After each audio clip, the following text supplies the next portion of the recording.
Nakakalungkot mag-isa, masarap pag may kasama. Isang napakagandang regalo na meron kang isang tao na pakikinggan ang iyong mga kwento sa buhay. Marami kang matutuklasan, marami kang matutunan na akala mo sa sarili mo na wala ka. Maghanap ka ng isang tao na handang makipag-usap at makinig sa iyo. Hindi pwede na habang buhay ka nag-iisa.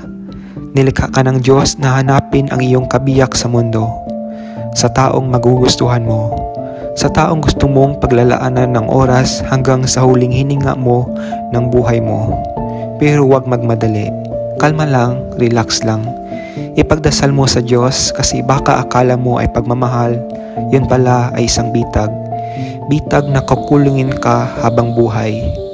Hanapin mo ang taong tunay na magmamahal sa iyo, na handa tanggapin ang iyong tunay na pagkatao.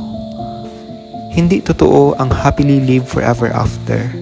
Ang tunay na pagmamahal dumadaan sa maraming pagsubok sa buhay, pinagsasakripisyuhan at ginagawa ng paraan para mapanatili at mapatibay ang relasyon sa kabila ng pagsubok ng buhay.